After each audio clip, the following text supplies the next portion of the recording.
Hello everyone, welcome to civil staff Himachal. और आज के लेक्चर में हम डिस्कस करेंगे cloud seeding in Delhi.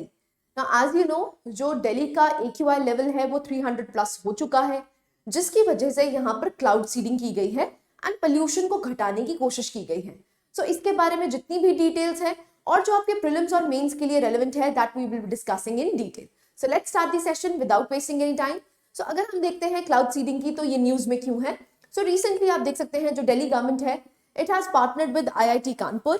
So basically ये करना क्या चाह रहे हैं, ये क्लाउड सीडिंग एक्सपेरिमेंट्स करना चाह रहे हैं एंड टू कॉम्बैट, मेन मकसद क्या है कि हम क्या घटाना चाहते हैं, that is air pollution. Right now जो एक्सपर्ट्स हैं, जो मिनिस्ट्री ऑफ अर्थ साइंसेज में आपको देखने को मिलते हैं ना, वो उन्होंने कॉशन किया है that the absence of rain bearing clouds during the post monsoon season makes the timing scientifically unsuitable.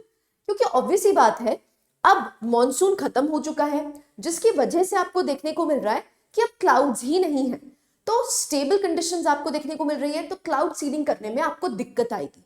तो मिनिस्ट्री ऑफ अर्थ साइंसेज ने ये कहा है। सो बेसिकली एक डाउट क्रिएट होता है कि कितना ये इनिशिएटिव इफेक्टिव रहेगा। सो ये देखने वाली बात है कि कितना इफेक्टिव आपको ये इनिशिएटिव देखने को मिलेगा। सो क्या क्या ड्रॉबैक्स है उसको भी हम जांच करने की कोशिश करेंगे। अब क्लाउड सीडिंग होता क्या है। सो बेसिकली एक ऐसा मैकेनिज्म है जिसमें हम वेदर को मॉडिफाई करना चाहते हैं और एक तरह से प्रेसिपिटेशन क्रिएट करना चाहते हैं फ्रॉम द एग्जिस्टिंग क्लाउड्स। तो जो एग्जिस्टिंग क्लाउड्स हैं उसमें हम कुछ सीड करना चाहते हैं, जिससे कि वो क्या बन जाए, एक न्यूक्लियाई बन जाए जिसपे हम क्या बिठा सके, पानी कंडेंस हो सके। एंड जब वो बहुत हैवी हो जाएगा और पानी को पकड़ नहीं सकेगा, तो वो रेनफॉल की फॉर्म में आपको देखने को मिलेगा। जैसे ही रेनफॉल होगी तो AQI घट जाएगा, इवेंचुअली एयर पोल्यूशन कम हो जाएगा। राइट, सो मैकेनिज्म कैसा है, ये बेसिकली हम सब्सटेंसेस को डिस्पर्स करते हैं। अब कौन से सब्सटेंसेस बच्चे, ये UPSC का भी क्वेश्चन है। So silver iodide, potassium iodide, sodium chloride, या फिर हम ड्राई आइस यूटिलाइज करते हैं जो कि एक सॉलिड कार्बन डाइऑक्साइड है। कैसे, यूजिंग एयरक्राफ्ट्स। तो ऐसा जरूरी नहीं है कि आपको ये सिर्फ एयर में ही देखने को मिलता है, आप धरती से भी गन शॉट्स यूटिलाइज करके क्लाउड सीडिंग कर सकते हैं। राइट नाउ ये पार्टिकल्स करते क्या हैं, ये क्लाउड कंडेंसेशन न्यूक्लियाई की तरह काम करते हैं। ये बेसिकली प्रॉम्प्ट करता है super cooled water droplets in the clouds to freeze. अब जैसे जैसे आपके आइस क्रिस्टल्स ग्रो करते रहते हैं, लार्ज होते रहते हैं, हैवी होते रहते हैं, तो ऑब्वियस सी बात है ये क्या करेंगे, ये रेनफॉल करेंगे। राइट, अब क्लाउड सीडिंग का ड्रॉबैक आपको क्या देखने को मिलता है, जो एग्जिस्टिंग क्लाउड्स ऑलरेडी हैं ये उसमें सीडिंग कर सकते हैं, लेकिन क्या ये क्लाउड बना सकते हैं, ये क्लाउड्स बना नहीं सकते हैं। So they cannot create the clouds but works only when they are naturally formed clouds अगर exist करते हैं। Right, so basically silver iodide या पोटेशियम आयोडाइड लिया जाता है and they are spread across a propane flame. Right, so ये this is the first step. Second step देखते हैं, जो सिल्वर आयोडाइड पार्टिकल्स हैं वो क्या कर जाते हैं, वो आपके क्लाउड्स में राइज अप कर जाते हैं। अब ये पार्टिकल्स इनहैंस कर देते हैं, किसकी इनहैंसमेंट करते हैं, क्लाउड की ability to convert into super cooled liquid. जब वो हैवी हो जाएंगे तो वो किसकी तरह बरसेंगे, बारिश की तरह बरसेंगे। राइट, सो ये जो आइस क्रिस्टल्स हैं they grow big enough and they fall as increased snow in the targeted areas. तो स्नो की तरह या वाटरफॉल की तरह ये आपको देखने को मिलते हैं। नाउ क्लाउड सीडिंग की अगर हम बात करते हैं, तो जो मिनिस्ट्री ऑफ अर्थ साइंसेज है उन्होंने काफी सेवरल स्टडीज कंडक्ट की हैं under the cloud aerosol interaction and precipitation enhancement experiment. So ये जो हमारा एक्सपेरिमेंट है ये 2009 से 2019 तक रहा एंड बेसिकली जो रेनफॉल है वो हम 46% तक इंक्रीज कर सकते हैं। जैसे कि स्टेट्स आपको देखने को मिलती है, Maharashtra, Karnataka, Andhra Pradesh, Tamil Nadu, they have experimented with this. Right, so drought को रिलीव करने के लिए, ड्रॉट की कमी करने के लिए, बारिश लाने के लिए ये यूटिलाइज कर चुके हैं। चाइना ने इसको एक्सटेंसिवली यूज किया है फॉर वेदर कंट्रोल। UAE और सऊदी अरेबिया में आपको देखने को मिला है। सो एप्लीकेशंस क्या हैं, हम एक तरह से रेनफॉल को इन्हांस कर सकते हैं, जहां पर भी एरिड रीजन्स हैं या ड्रॉट प्रोन रीजन्स हैं। एयर पोल्यूशन को कम कर सकते हैं क्योंकि ये वॉश आउट कर देता है किसको, पोल्यूटेंट्स को, जिससे कि हम यूटिलाइज कर रहे हैं इसको दिल्ली में। हम फॉग को डिस्पर्स कर सकते हैं specially around the airports and highways, क्योंकि विजिबिलिटी हमें क्या करनी है, इंक्रीज करनी है। इसी की वजह से हम यहाँ पर इसको यूटिलाइज कर सकते हैं। एंड बेसिकली हेल स्टॉर्म्स को सप्रेस करने के लिए और मॉडिफाई करने के लिए वेदर कंडीशंस को। सो क्लाउड सीडिंग है क्या? It is the process of spreading either dry ice or more commonly silver iodide utilise किया जाता है। So basically cloud seeding methods कैसे होते हैं? Hygroscopic cloud seeds. So basically हम सॉल्ट्स को क्या करते हैं, जो एग्जिस्टिंग क्लाउड्स है उसमें स्प्रे कर देते हैं, तो जो हाइग्रोस्कोपिक लेवल्स हैं वो इंक्रीज हो जाते हैं, तो वाटर ज्वाइन करना स्टार्ट कर देता है।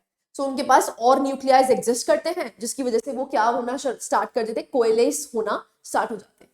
Static cloud seeding. सो बेसिकली हम यहाँ पर क्या करते हैं, एक केमिकल यूटिलाइज करते हैं जिसको हम बोलते हैं सिल्वर आयोडाइड।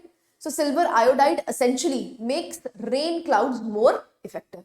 बट क्लाउड्स होने चाहिए, कैसे क्लाउड्स होने चाहिए? रेन क्लाउड्स ऑलरेडी प्रेजेंट होने चाहिए। ऐसे ही डायनामिक क्लाउड सीडिंग आपको देखने को मिलती है। सो बेसिकली हम क्या बूस्ट करते हैं, वर्टिकल एयर करंट्स, मतलब ज्यादा से ज्यादा गर्म हवा किसकी तरफ जाए, ऊपर की तरफ जाए, जो कि क्या फॉर्म करे, क्लाउड्स फॉर्म करे। So this is known as dynamic cloud seeding. So applications क्या हैं? ये एग्रीकल्चर के लिए यूटिलाइज किया जाता है, पावर जनरेशन के लिए यूटिलाइज किया जाता है, and basically air water pollution को कंट्रोल करने के लिए किया जाता है ना। लिमिटेशंस क्या है? सबसे पहला प्रॉब्लम क्या है कि आपके पास क्या होने चाहिए, रेन बियरिंग क्लाउड्स होने चाहिए।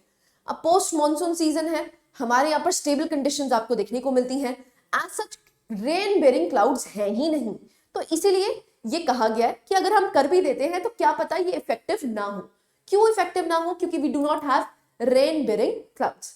नेक्स्ट, अब ये इनकी डिपेंडेंस किस पे रहती है? वेस्टर्न डिस्टर्बेंसेस पे। तो अगर हम नदर्न रीजन की बात करते हैं, वी नो कि यहाँ पर रेनफॉल किसकी वजह से होती है, October to December, it is western disturbances. अब western disturbances are very dynamic in nature, तो उनकी कोई परमानेंसी तो है नहीं कि वेस्टर्न डिस्टर्बेंसेस आएंगी, तो इसीलिए भी आपको रेन बेयरिंग क्लाउड्स देखने को नहीं मिलते हैं। Same applies limited and temporary impact रहेगा। अब टेम्पररी इंपैक्ट है, अगर आप एयर पोल्यूशन को कंट्रोल नहीं कर पा रहे तो कुछ दिनों के लिए आपको सहूलियत मिल जाएगी, लेकिन फिर से क्या आ जाएगा, एयर पोल्यूशन आ जाएगा, तो उसकी वजह से आपको लिमिटेशंस देखने को मिल रही हैं। ना परसिस्टेंट कॉजेज क्या है, क्यों दिल्ली में पोल्यूशन होता है, ये बार बार रीड भी आप कर चुके हैं।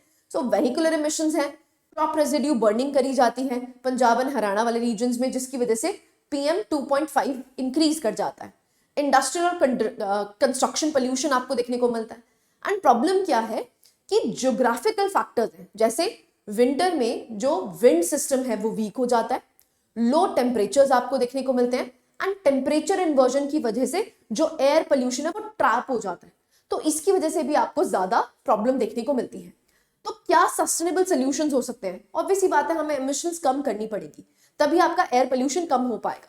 तो प्रॉब्लम क्या है, जड़ को ढूंढना पड़ेगा। अब जड़ क्या है, that is the emission control. तो एमिशन कंट्रोल्स आपको करने पड़ेंगे। दूसरा, इंडस्ट्रियल एंड पावर रेगुलेशंस। तो ग्राफ, हम पिछले लेक्चर में ग्राफ को पढ़ भी चुके हैं अच्छे से, तो ग्राफ को इंप्लीमेंट किया जाए। नेक्स्ट, अगर हम बात करते हैं वेस्ट मैनेजमेंट, सो बेसिकली यहाँ पर आपको एक हैंडबुक प्रोवाइड कर देनी चाहिए, जिससे कि क्या कर सके, हम वेस्ट मैनेजमेंट कर सकें। हैप्पी सीडर का यूटिलाइज कर सकते हैं क्रॉप रेजिड्यू मैनेजमेंट के लिए। ग्रीन इंफ्रास्ट्रक्चर को प्रमोट कर सकते हैं।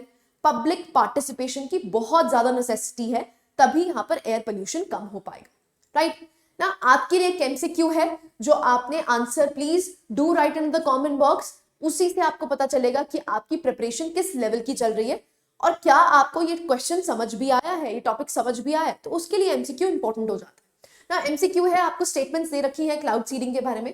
पहली स्टेटमेंट है, cloud seeding aims to enhance precipitation by dispersing substances such as sulfur iodide and sodium chloride into the clouds. The process requires clouds that already contain some supercooled water droplets. Cloud seeding can only be performed from aircraft and not from ground-based generators. Fourth statement है, India has no operational cloud seeding projects as of 2025. आपको बताना है कौन C correct statements हैं, 1 and 2, 1 to 4, 2, 3, 4, और is it 1, 2, 3, 4?